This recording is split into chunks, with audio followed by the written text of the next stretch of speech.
All right, we're gonna add condensed milk to rice, and you're gonna wanna make this recipe every day. So chefs, in a pan, we're gonna add some butter. That's gonna be 2 tablespoons of butter in total. We're just gonna melt that butter over a nice medium heat. Now, after melting the butter, we're gonna add 1 cup of rice. So just add that butter and saute the rice for a few minutes. You wanna stir until the rice becomes a bit whiter, but make sure to keep stirring it to just prevent it from burning. Now, after sauteing the rice, it's time for the water. We're just gonna pour some hot water until it covers the rice. That's gonna really cook that rice. So after adding the water, just cover and cook. And when the water starts to evaporate from the rice, it's time to continue. So we're just gonna lower the heat to medium at this point and add 400 grams of condensed milk. You want to just add that directly to the rice and mix these 2 ingredients well. I'm already getting so excited to eat this. So stir well until the ingredients form a more consistent texture. Now, after mixing, we're going to continue with the remaining ingredients. We're going to add 400 grams of cream. Just add that directly to the pan and stir and mix really, really well. Make this at home. You'll want to thank me later. Now stir the rice well with those remaining ingredients. This step is simple, but it's very necessary to make the sweet rice really flavorful.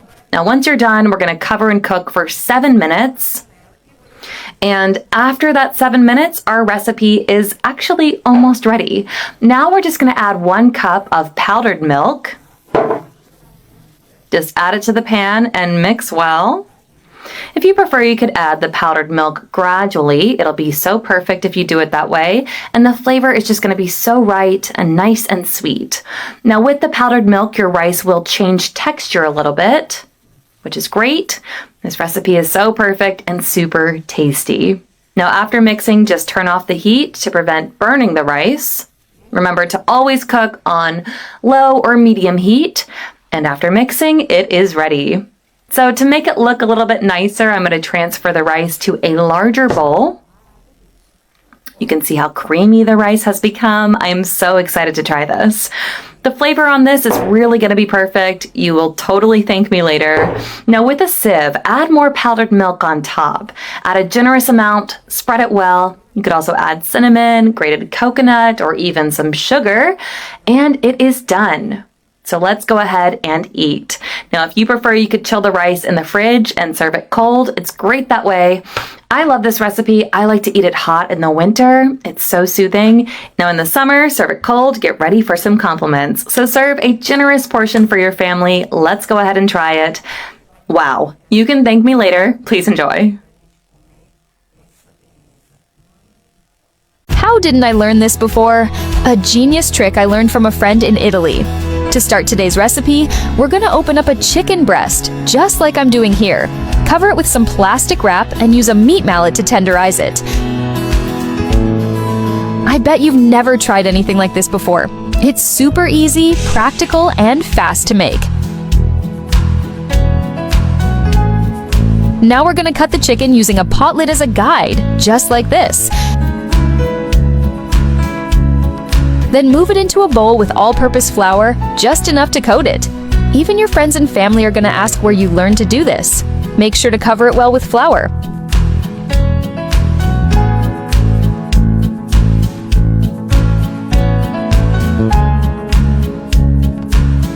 In another bowl, crack 3 eggs, add 1 teaspoon of salt and half a teaspoon of black pepper. Mix it all up using a fork.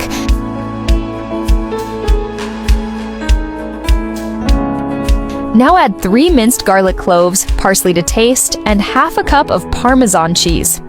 Oh, and before I forget, tell me what city you're watching from so I can give you a special shout out. Today's shout out goes to Emily Bennett from Chicago. So glad you're loving our recipes. In a pan, add 1 tablespoon of butter and let it melt.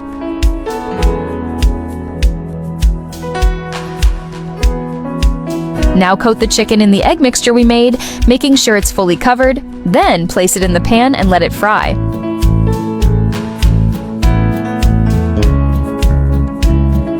Flip it carefully so both sides cook evenly.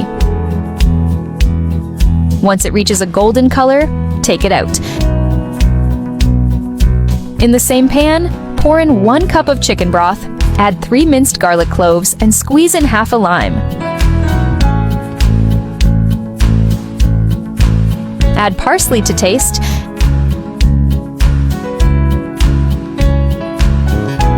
After I learned to cook chicken this way, I never wanted to eat it any other way. Add another tablespoon of butter and stir it in. Place the chicken back in the pan and let it cook in the sauce. Be careful not to burn it.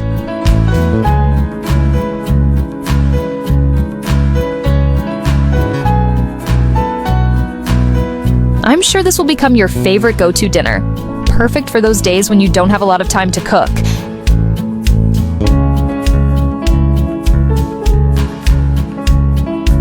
My family loves it so much, they ask me to make it almost every week.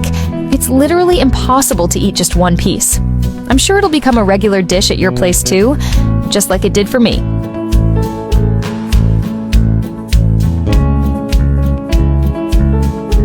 This is how the French make chicken. I wonder if it's going to be any good. Let's try it. So we're going to start the recipe by taking a large chicken breast. Do a butterfly cut. So slice the chicken breast in half, but don't separate it into 2 pieces. It should look just like this. The thickness should be about 1 to 2 fingers. Now cover the chicken with plastic wrap. So place a sheet of plastic over the chicken, cover the meat well, and then use a kitchen mallet to gently pound the meat to break down the fibers. This step is super important. We are tenderizing the meat. Now just discard the plastic wrap and let's season it, which is the most important part. We're going to add a generous amount of salt, also season with black pepper. Go ahead and set aside. And then in another bowl, we're going to add flour and set aside. Then in another bowl, add 2 eggs. Little parsley to taste, and 50 grams of Parmesan cheese. So just mix everything really well, and now let's spread the chicken. So start with the flour, spreading it all over the chicken. Then you're going to coat with the seasoned eggs. This process is very simple and easy. You are going to fall in love with this recipe. Now to cook, we're going to heat a pan with butter and olive oil. Go ahead and saute 3 garlic cloves in there. And once your kitchen starts to smell really amazing, go ahead and add the chicken to the pan. You want to fry well on one side very carefully and then flip and repeat the process on the other side. And then after frying the chicken well, just take it out of the pan and set aside. I'm setting it aside on a plate just to speed things up. Now, in the same pan, we're going to add half a cup of white wine. Also add half a cup of chicken broth. And add 2 garlic cloves and cook until the sauce thickens. Now, once the sauce is more consistent, it's ready to continue with the recipe. Now we're just going to add the juice from our special ingredient. Enhance the flavor with the juice of half of a lemon. Now, after adding the juice, we're also going to add 1 tablespoon of butter, then add another tablespoon of butter to really boost the flavor, and some parsley to taste. So just stir and mix everything really well. Now add the fried chicken into that sauce. You want to spread the sauce all over the meat, and then repeat the process on the other side of the chicken. So cook over medium heat for 5 minutes. After this time, flip again and repeat the process. And this recipe is now ready. I promise you have never cooked a chicken that smells as good as this one. Serve the dish and call your family to try it out. Now don't forget to serve the chicken with the sauce on top. This chicken recipe can really go with salads, pasta, rice, on its own. I'm so ready to try this perfect recipe with flawless flavor. Try this at home and enjoy. This is the most practical, quick, and delicious pasta I've ever made. You've got to try it. We're going to start by adding 200 grams of pasta in some boiling water. Stir that with a fork, and we're going to leave this to cook. This is going to take a few minutes. Now, in another pan with some oil, let's turn on the heat. Add in 1 chopped onion, 2 garlic cloves, 3 tablespoons of tomato sauce, And saute these ingredients. We want to cook that with the onion and the garlic. The taste of these noodles are so delicious. I always love making this pasta at home. If you're on the lookout for an easy recipe, this is the perfect one. You've got to try it. The taste of these noodles will probably surprise you.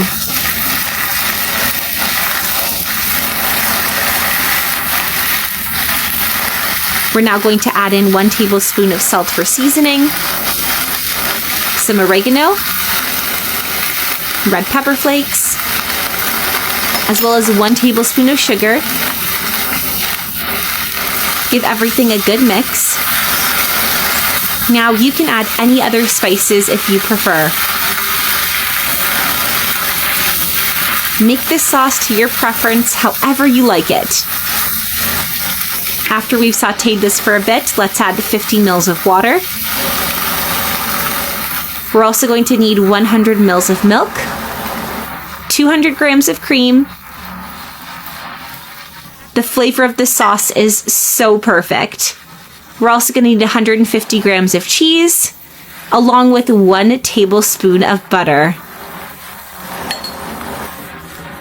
Butter is our special ingredient. Stir and let the sauce cook. You'll be surprised by the taste of this sauce. It's easy, it's quick, and the taste is divine. Now let's leave that sauce to cook for a few minutes. And once our pasta is nice and cooked, take it out of the water and we're just going to put it straight into that cheese sauce. Now, when you're removing the pasta, be very careful. It's super hot. You don't want to burn yourself. Add it right into that sauce. And just like that, our recipe is ready. Let's give that one good stir. And all we have to do is turn off the heat and serve it on a plate. Call your family over to experience the taste of this recipe because it is that good. And I can tell you, my house smells incredible right now. I love making this recipe. Let's garnish with a little bit of parsley for some color. You can add coriander or spring onions too. Enjoy! This is what I do when I have ripe bananas at home. It turned out amazing. For today's recipe, I'm going to add 4 sliced bananas to a blender, along with 2 cups of milk. Also 3 eggs. Then I'll cover the blender to mix all the ingredients very well. I love making this recipe for when I'm on a diet. It's very healthy and light to eat. Once the mixture is ready, I'll set it aside to use later. Now, I'll place a cup of sugar in a pan, and I'll stir it well while it melts. Once it reaches the right consistency, I'll gradually add half a cup of water, stirring constantly. And before I forget, tell me which city you're watching us from so I can send a special greeting. Today's greeting goes to Lily Thompson from Nebraska. I'm glad you're enjoying our recipes. Once the mixture is ready, I'll transfer it to a metal baking dish. This mixture is essential to keep the recipe from sticking when you take it out of the dish. And I'll spread it well on all the sides of the dish. My family always asks me to make this dessert for them on weekends. Not only is it super quick to make, but it's also incredibly delicious. Next, I'll pour the first mixture into the metal dish. Then, I'll cover it with aluminum foil. Besides being super quick and easy to make, this recipe is also very economical. I usually have all the ingredients already at home, so I don't have to go out and spend extra money on ingredients. Now I'll place the metal dish into a large pan that's big enough to fill it with water. Send this recipe to your friend who loves banana. I'm sure he'll love making it and will appreciate you sending it to him. Make this recipe at home and let me know how it turned out. I'd love to hear that you made it and liked the final result. Now, I'll cover the pan and let the recipe cook for 35 minutes. After that, I'll remove the lid and the aluminum foil to check if the recipe is done. I'll do this by inserting a knife into it and checking if it comes out dry when I take it out. Then I'll take the recipe out of the pan and place a plate over the metal dish to flip the recipe over. Now I'll slice a piece of it to transfer to another plate. Do you know any recipes that use the same ingredients and are similar to this one? Send it to me so I can try it at home too. I'd love the experience. Look at how beautiful today's dessert is turning out. I can't wait to try it when it's done. I'll add a little more of the prepared topping to enhance the flavor of the recipe.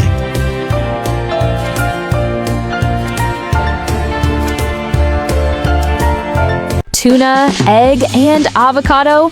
A perfect combination like you've never seen before. To start our recipe, I'll use 4 hard-boiled eggs and 170 grams of tuna. I place the ingredients in a bowl and mash everything with a fork, breaking up larger pieces and combining until I get a consistent paste. This step defines the flavor. Tell me, have you ever made a recipe with tuna? Next, I add half an avocado to our recipe. With this ingredient, our recipe becomes even more delicious.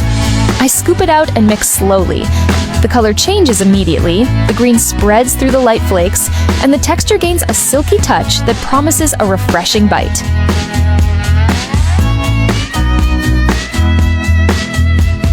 Now, let's add 2 tablespoons of natural yogurt. I pour it gently over the mixture, enhancing the final creamy touch. I add half a teaspoon of salt, and now mix all the ingredients very well. And before I forget, tell me from which city you're watching so I can send you a special hug. Today's hug goes to Emily Johnson from Austin, Texas. I'm very happy you're enjoying our recipes.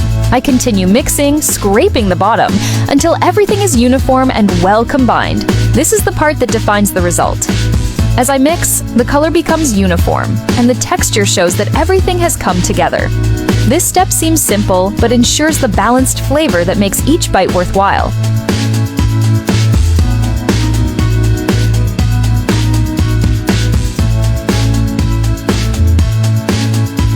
In a pan, I brush butter. I spread it with the brush from corner to corner, leaving just a thin film over the hot metal.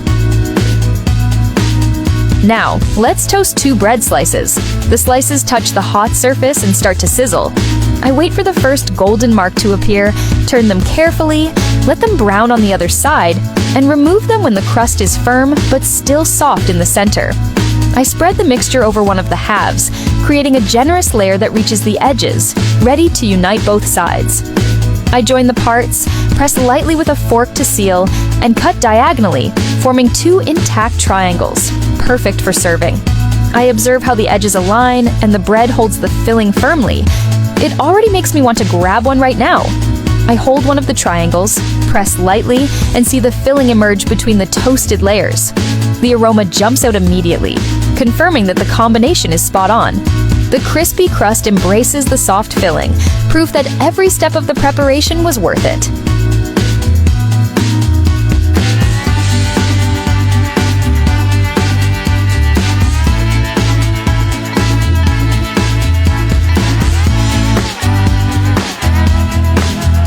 When I cook broccoli like this, everyone asks me for the recipe.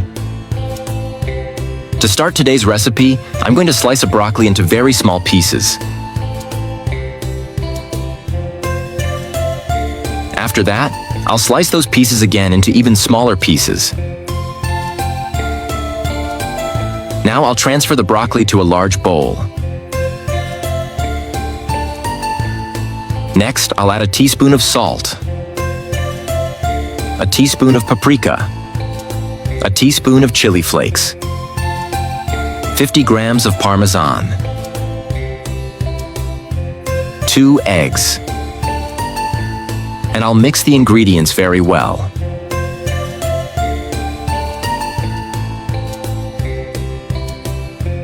Once it's ready, I'll transfer the mixture to a pan already greased with olive oil. I'll spread it out evenly in the pan to cook everything equally.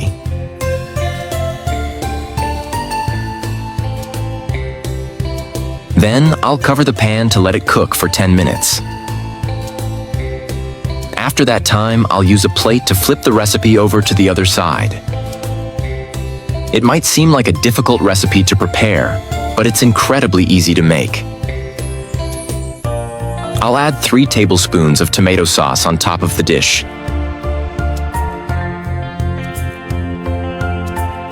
And I'll spread it all over.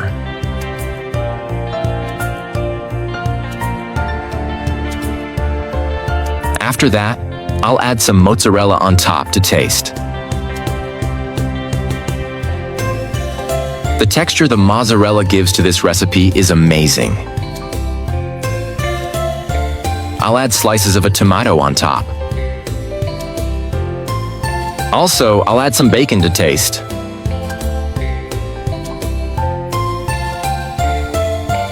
I love recipes with bacon. It goes well with any meal.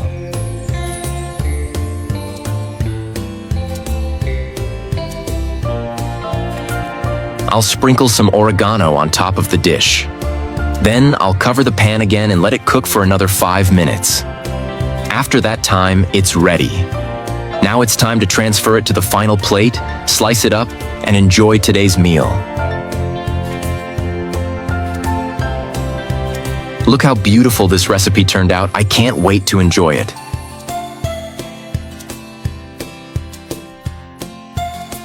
Make it at home and let me know how it turned out. I'd love to hear that you made it and enjoyed it too. I hope you like this recipe. Thank you so much for watching this video until the end. I'll see you in the next video. Bye.